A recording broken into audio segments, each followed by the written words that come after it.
Baiklah, assalamualaikum warahmatullahi wabarakatuh, sobat-sobat Salam Guru. Kita akan melanjutkan pembelajaran kita, belajar bersama ya, yaitu tes formatif untuk materi PPG tahun 2021. Tepatnya kita untuk modul 1 Bahasa Indonesia. Sekarang kita sudah sampai pada kegiatan belajar 3, yaitu tentang struktur, fungsi, dan kaidah kebahasaan teks non-fiksi, teman-teman. Oke, langsung saja di sini untuk teks yang pertama. Di sini nomor 1, ini ada soal ya. Anies Baswedan lahir dengan nama lengkap Anies Rashid Baswedan. Ia dilahirkan pada tanggal 7 Mei tahun 69 di Kuningan, Provinsi Jawa Barat. Ia merupakan anak pertama dari Rashid Baswedan dan Alia Rashid. Anies Baswedan memulai pendidikan formalnya menjelang usia 5 tahun. Ia masuk ke TK Masjid Syuhada di Kota Baru, Yogyakarta. Kemudian memasuki usia 6 tahun, Anies bersekolah di SD Laboratori Yogyakarta. Tamat dari sana, Anies melanjutkan pendidikannya di SMP Negeri 5 Jogja. Anies melanjutkan masa SMA-nya di Seman 2 Jogja. Anies kemudian melanjutkan kuliahnya di UGM, Fakultas Ekonomi. Waktu menjadi mahasiswa UGM, Anies mendapatkan beasiswa Japan Airlines Foundation untuk mengikuti kuliah musim panas bidang Asian Studies di Universitas Sophia di Tokyo, Jepang. Teman-teman, penggalan teks di atas yang paling tepat ini adalah jenis teksnya apa, teman-teman? Nah, jenis teksnya apa nih? Apakah fiksi, apakah non-fiksi, atau faksi, atau hybrid, atau biografi fiksi? Jawabannya apa? Nah, jawaban yang tepat ini adalah yaitu faksi ya. Oke, nomor 1 jawabannya adalah faksi. Teks faksi itu apa sih? Teks faksi itu adalah fakta yang dikisahkan layaknya karya fiksi ya. Di dalam dunia jurnalistik ini kita sering mengenal dengan feature atau karangan khas sebagai faksi, teman-teman. Selanjutnya untuk yang nomor 2, teman-teman. Nomor 2, jika dikaitkan pada proses pembelajaran siswa sekolah dasar, teks isi dapat digunakan sebagai upaya dan bentuk langkah nyata dalam memberikan pemahaman siswa terkait dengan berbagai isu yang terjadi. Berdasarkan hal tersebut, hal apalagi yang dapat didapatkan dari penggunaan teks isi, teman-teman? Kecuali, ingat di sini ada kata-kata kecuali, berarti ini dicari yang salah ya. Cari yang salah. Coba kalau yang A. Ini teks isi dapat menggambarkan atau menjelaskan tentang suatu hal atau objek seperti seseorang ataupun suatu benda yang menarik perhatian penulis. Kemudian teks isi dapat menyebutkan tentang tipe atau watak seseorang dalam suatu pembahasan atau sebuah isu kepada pembaca. Kemudian yang nomor C, nah pilihan C, teks isi dapat membahas suatu topik, isu atau topik dengan penjelasan yang dalam yang berhubungan dalam kehidupan sehari-hari. Teks isi dapat menjelaskan tentang proses atau tahapan mengapa dan bagaimana terjadinya peristiwa atau fenomena. Teks isi dapat menjelaskan tentang peristiwa atau kejadian mengapa dan bagaimana hal itu dilakukan. Nah, teks isi. Kira-kira jawabannya yang mana ini? Untuk nomor 2. Nah, yang kecuali, yang tidak termasuk itu adalah yang ini ya, teman-teman. Nah, yaitu teks isi dapat menjelaskan tentang peristiwa atau kejadian mengapa dan bagaimana hal itu dapat dilakukan. Nah, ini tidak ya. Oke, berikutnya untuk yang bagian nomor 3, teman-teman. Nomor 3, di sini saudara adalah guru profesional yang ditugaskan menjadi guru kelas 1 SD. Dalam kompetensi dasar pembelajaran selanjutnya, saudara dituntut untuk memberikan materi tentang teks non-fiksi. Teks non-fiksi seperti apa yang akan saudara sampaikan pada saat pembelajaran ini, teman-teman? Apakah yang A, teks non-fiksi berupa autobiografi sederhana supaya siswa lebih mengenal dirinya?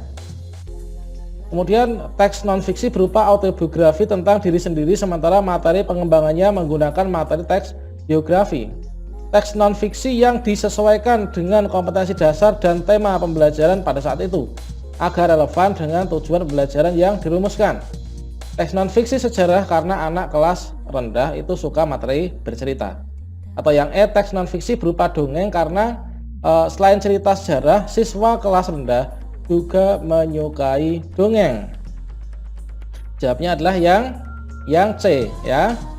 Teks non fiksi yang disesuaikan dengan kompetensi dasar. Jadi meskipun di sini kita non fiksi, ini kita sesuaikan dengan KD-nya dan tema pembelajarannya yang relevan.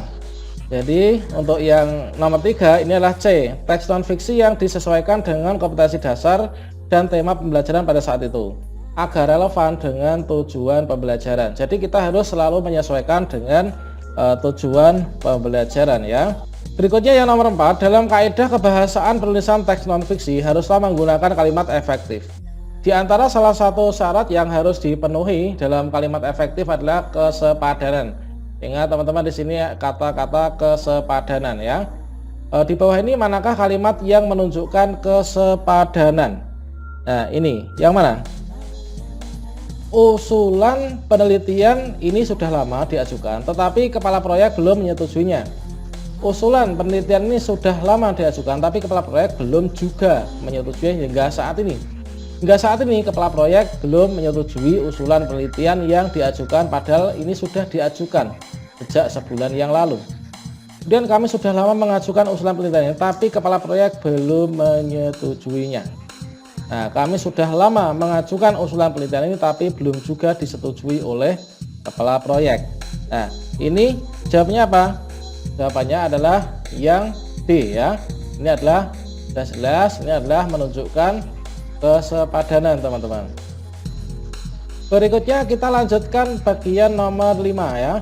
Oke, nomor 5. Di sini kita cek untuk selain harus memenuhi unsur kesepadanan dalam penggunaan kalimatnya, teks non fiksi haruslah logis dan bermakna.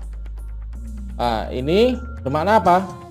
Ini maksudnya adalah kalau A, kalimat yang disusun haruslah masuk akal dan dapat dicerna logika tanpa menimbulkan kesulitan untuk memahaminya meskipun tidak koheren ya. Nah, tidak koheren. Kemudian predikat-predikat yang digunakan dalam kalimat harus sepadan. Jika prediksi pertama ini menggunakan predikat aktif, maka predikat kedua juga harus menggunakan predikat aktif, tidak boleh berlawanan. Kemudian kalau misalkan yang C, gagasan yang disusun dalam isi tidak boleh bertumpuk dalam satu kalimat karena dapat mengaburkan kejelasan informasi yang diungkapkan.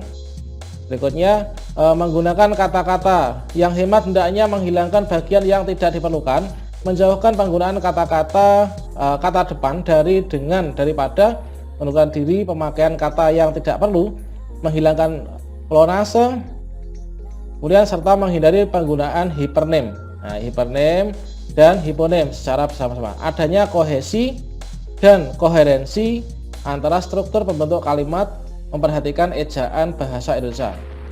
Tepat struktur fungsinya, sistematis dan tidak ada pemborosan kata. Koheren itu apa teman? Koheren itu artinya adalah serasi ya. Nah, serasi koheren itu. Jadi kalau gitu nomor 5 jawabannya apa? Nah, nomor 5 ini adalah jawabannya, ini adalah yang E, ya kan? Nah, ini nomor 5 jawabannya adalah yang E. Berikutnya kita lanjutkan pada soal yang nomor 6. Oke, kita lanjutkan soal nomor 6. Di sini kita cermati ya penggalan paragraf ini. Selain itu, nah ini ada paragraf ini kalimat sebelumnya seharusnya ya. Ini memang sengaja diginikan. Selain itu, kebakaran hutan dan lahan ini juga sangat berdampak pada emisi gas rumah kaca. Jelas Rwanda. Kebakaran pada tahun ini diperkirakan membuat penurunan emisi hanya sekitar 16%. Diharapkan mencegah terjadinya kebakaran di Gambut karena disitulah kuncinya. Kebakaran tahun ini juga tidak dipertanyakan pada waktu KTT sebab tertutup oleh kebakaran di Amazon dan Australia. Oke. Kemudian berikutnya, kalau penggalan kalimat di atas merupakan struktur teks non fiksi teman-teman, yang mana? Apakah bagian pendahuluan tadi, thesis statement, kemudian bagian urutan peristiwa atau bagian inti atau penutup? Ya, jawabannya ini adalah ini, bagian penutup ya. Oke. Berikutnya untuk yang soal nomor 7. Oke, coba kita cek soal nomor 7. Di sini untuk soal nomor 7, struktur IC. Struktur IC secara umum terdiri dari pendahuluan, kemudian bagian inti, dan juga kesimpulan. Dalam pemaparan bagian pendahuluan, hendaknya menekankan agar menarik perhatian pembaca dan pentingnya topik tersebut untuk dikaji, supaya menarik gitu kan. Pendahuluan IC yang disusun secara tepat, ini adalah yang seperti apa teman-teman? Apakah menggambarkan latar belakang yang berisi keadaan ideal, faktual, dan solusi atas permasalahan yang akan dipaparkan. Kemudian menggambarkan latar belakang dan situasi terkini terkait topik yang disajikan dari penjelasan khusus ke umum yang berisi keadaan faktual dan permasalahan yang diangkat.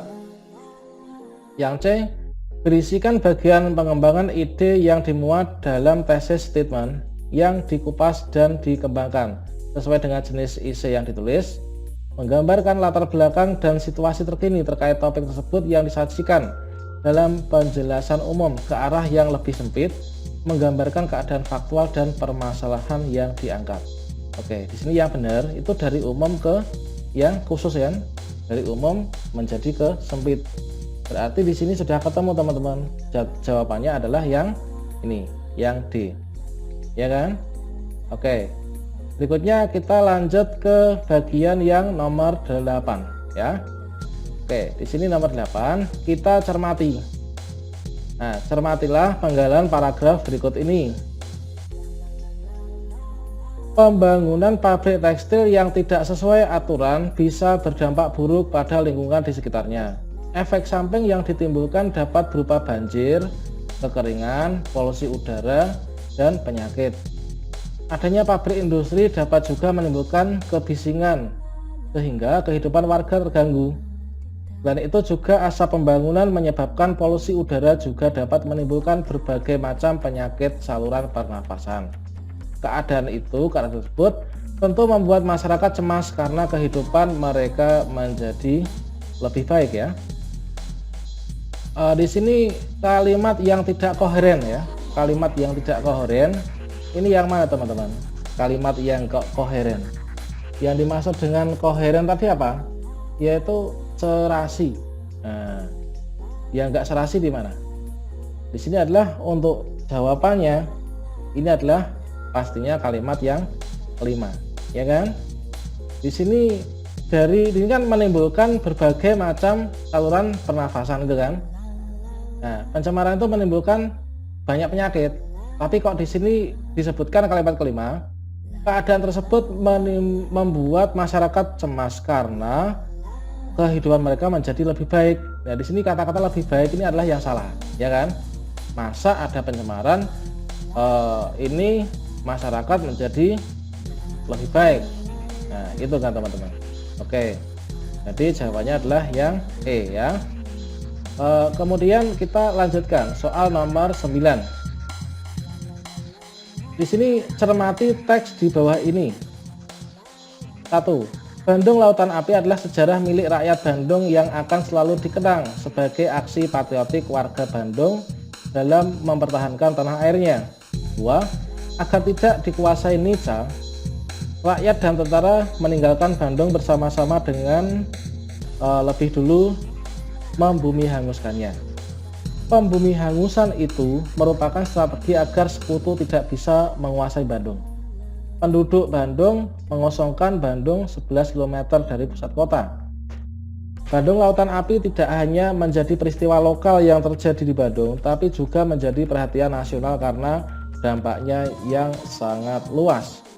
Cerita ini teman-teman menunjukkan struktur teks narasi sejarah. Di bawah ini struktur teks narasi sejarah yang paling tepat adalah orientasi, urutan peristiwa, reorientasi. Kemudian orientasi, urutan peristiwa, reorientasi, klimaks. Kemudian di sini koda, orientasi, statement, simpulan. Pendahuluan, orientasi, isi, penutup, orientasi, isi, simpulan. Nah, ini adalah cerita. Itu kalau dalam bahasa Inggris itu naratif teks tuh ya. Jadi ada orientation, kemudian ada event dan reorientation. Orientasi paragraf perkenalan, urutan peristiwa, Orientasi adalah menyebutkan tentang letak, kemudian situasi dan lain sebagainya, urutan peristiwa. Kemudian reorientation ini adalah pesan kesan ya. Jawabnya adalah yang A, teman-teman. Oke, ini yang A ya. Kemudian kita lanjutkan ke nomor berikutnya. Di sini nomor berikutnya ini adalah, coba kita cek. Ki Hajar Dewantara lahir di Yogyakarta tanggal 2 Mei tahun 1889. Terlahir dengan nama Raden Mas Suwardi Suryaningrat. Ia berasal dari lingkungan keluarga Keraton Jogja. Raden Mas Suwardi Suryaningrat saat genap berusia 40 tahun menurut hitungan tahun Saka. Ya, berganti nama menjadi Ki Hajar Dewantara. Semenjak saat itu, ia tidak menggunakan gelar kebangsawaannya di depan namanya. Hal ini dimaksudkan supaya ia dapat bebas dekat dengan rakyat, baik secara fisik maupun hatinya. Perjalanan hidupnya benar-benar diwarnai perjuangan dan pengabdian demi kepentingan bangsa.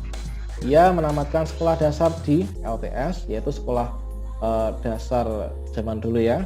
Kemudian sempat lahir di Stovia, lanjut Stovia, adalah sekolah Dokter Bumi Putra, tetapi tidak sampai tamat karena sakit. Kemudian dia kerja jadi wartawan di surat kabar, yaitu diantaranya Udiotomo, kemudian Medan Java, The Express, Utusan Hindia, Kaum Muda ini ya. Pada masanya ia tergolong penulis yang handal ya. Tulisan-tulisannya sangat komunikatif, tajam, dan patriotik sehingga mampu membangkitkan semangat anti kolonial bagi para pembacanya. Nah, di sini keteladanan dari Ki Hajar Dewantara ini yang mana, teman-teman? Apakah ia berasal dari lingkungan keraton? Ini keteladanan apa berarti? Ini adalah takdir ya, kalau berasal dari darah biru ini. Kemudian dia berprestasi di sekolah di LTS nih. Kemudian perjalanan hidupnya benar-benar diwarnai perjuangan dan pengabdian demi kepentingan bangsa. Dia tidak sedih sewaktu harus meninggalkan gelar kebangsawaannya. Tidak sedih. Dia mampu bekerja sebagai wartawan di beberapa surat kabar dengan modal keterampilan. Nah, keteladanan yang sesuai dengan konteks ini adalah yang ini, teman-teman. Yang C.